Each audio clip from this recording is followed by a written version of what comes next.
फली की पूरी तेलंगाना, आंध्रा और ऑलमोस्ट साउथ इंडिया में बहुत ही शौक से पकाई जाती है और खाई जाती है। देखिए कितनी परफेक्ट बनी है।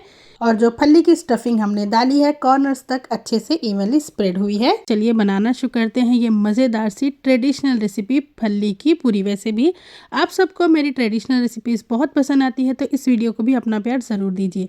तो इसके लिए सबसे पहले मैंने यहाँ पे 300 ग्राम मूंगफली ले ली है और इसको हमने मीडियम टू लो फ्लेम पर अच्छे से ड्राई रोस्ट करना है। इतना रोस्ट करना है इसको कि ये हाथ से टूटे तो टूट जाए, क्रिस्पी हो जाए और बहुत ही इसका अच्छे से गोल्डन कलर आए। इसे जलाना बिल्कुल नहीं, वरना पूरी का टेस्ट अच्छा नहीं आएगा। तो इस तरह से बिल्कुल गोल्डन कलर होने तक हमने फली को भूनना है। देखिए हाथ से मैं तोड़ रही हूँ तो आसानी से टूट रही है, अच्छे से क्रिस्पी हो गई है। तो इसको बिल्कुल लगातार छोड़ना नहीं है, चलाते हुए हमने अच्छे से इसको भून लेना है। तो फली अच्छे से मैंने भून ली है।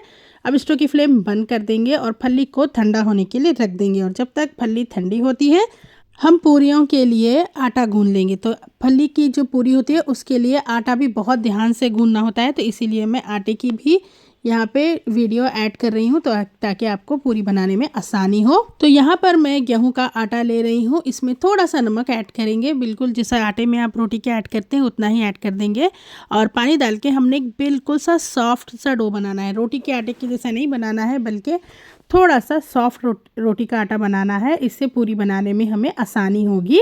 तो थोड़ा थोड़ा पानी डाल के मैंने सॉफ्ट सा डो लगा लिया है। तैयार हो गया है हमारे पूरी का डो। इसको हम रेस्ट करने के लिए रख देंगे हल्का सा मिक्स करके। और जैसे ही ये रेस्ट करेगा तैयार हो जाएगा आटा हमारा, तो हम गूंद के पूरी बना सकेंगे। तो इस तरह से इसको टक करके सारे साइड से मैं रेस्ट करने के लिए रख रही हूँ। इतनी देर में हम स्टफिंग तैयार करेंगे।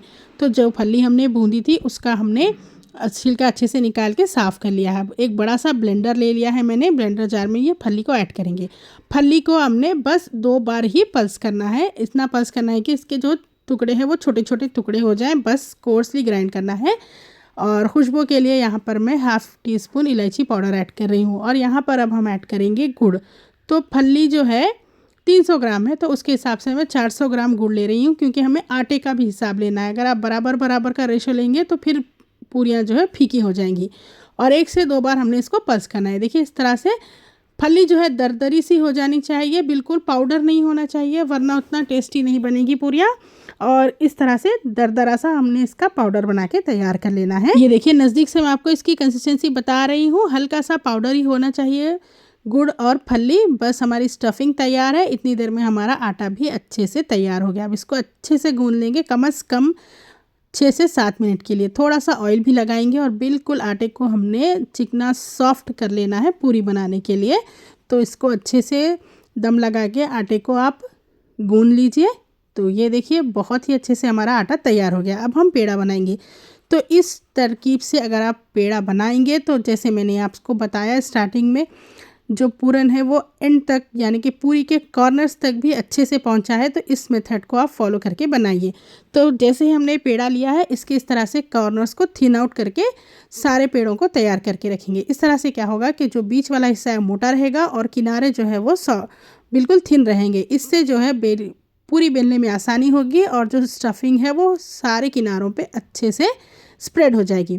तो स्टफिंग हमने डाल दी है। इस तरह से जो हमने थिन आउट किए थे किनारे, उसे अच्छे से सारे कॉर्नर्स को हमने अच्छे से सील करके इस तरह से टक कर लेना है और फिक्स कर लेना है सारे पेड़े को।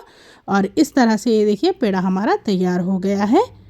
अब इसी तरीके से हम सारे पेड़े तैयार कर लेंगे। अब हमने सारे पेड़े तैयार कर लिए हैं। इसके बाद में भी एक टिप है, इस तरह से आप पहले फिर से किनारों को थिन आउट कर लीजिए। तो पूरी बेलने में हमें बहुत ही आसानी होगी। बीच का हिस्सा हमने छोड़ देना है, बस किनारों को थिन आउट करना है।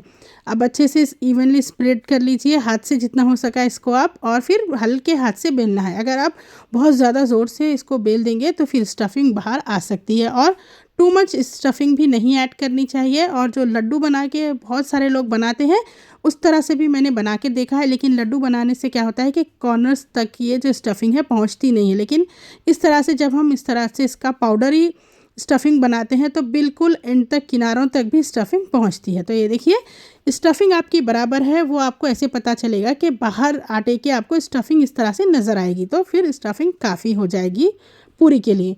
जैसे ही मैंने पूरियाँ बेलना शुरू की थी, मैंने तवा मीडियम फ्लेम पर रख दिया था। अब हमने रोटी डाल के मीडियम फ्लेम पर ही सारी पूरी को पकाना है। आपने स्टोव की फ्लेम हाई नहीं करनी है, क्योंकि अगर आप स्टोव की फ्लेम हाई कर देंगे तो इसके अंदर जो स्टफिंग है गुड़ की, वो पिघलने लगेगी और पूरियाँ बिल्कुल मुश्किल हो जाएंगी बनाना। तो मीडियम फ्लेम पर सुनहरी होने तक इसको आपने कुक कर लेना है पूरी को। और ऑयल आप कम या ज़्यादा अपनी पसंद से ऐड कर सकते हैं। मैं मॉडरेट ही ऑयल लगा रही हूँ। ये देखिए बहुत ही अच्छे से पूरी हमारी फ्राई हो गई है। इसे निकाल के हम दूसरी पूरियाँ भी कुक कर लेंगे इसी तरह से सेम। ये देखिए, तो फली की पूरी अब हमारी रेडी हो गई है। इसी तरीके से हम सारी पूरियाँ बना के तैयार करेंगे। तो जितनी सारी टिप्स मैंने आपसे शेयर की है उनको फॉलो करके पूरी बनाइए, तो इंशाल्लाह आपकी भी फली की पूरी इतनी ही मज़ेदार बनेगी। और अगर आप गुड़ की जगह शक्कर इस्तेमाल करना चाहते हैं तो उसकी रेसिपी थोड़ी सी अलग होगी। कमेंट करिए, इंशाल्लाह अगर आप चाहेंगे तो मैं वो भी शेयर करूँगी। ये देखिए, गर्मा गर्म फली की पूरी पे हम घी ऐड करेंगे और सर्व कर देंगे। इसे आप दूध, मलाई और घी के साथ में सर्व कीजिए, बहुत अच्छी लगती है। तो जाड़ों के सीज़न में जब फसल पक जाती है तो तेलंगाना और आंध्र के जो फार्मर्स होते हैं उनके घर में इसे शौक से बनाया जाता है और इसे एक फेस्टिवल की तरह सेलिब्रेट किया जाता है, तिल, फली, गुड़ वगैरह की फसल को। तो ये देखिए कितना इवनली स्प्रेड हुआ है। स्टफिंग मैंने आपको पहले भी बताया है और पूरी कितनी अच्छी बनी है। तो उम्मीद करती हूँ कि आपकी भी फली की पूरी इतनी ही मज़ेदार बनेगी इंशाल्लाह। रेसिपी अच्छी लगी तो लाइक ज़रूर करिए वीडियो को और शेयर करिए अपने ऐसे फैमिली और फ्रेंड्स से जिनको ट्रेडिशनल रेसिपीज़ अच्छी लगती है। और सब्सक्राइब कीजिए मेरे चैनल प्योर कुकिंग को ऐसे यूज़फुल वीडियोज़ के लिए। Thanks for watching.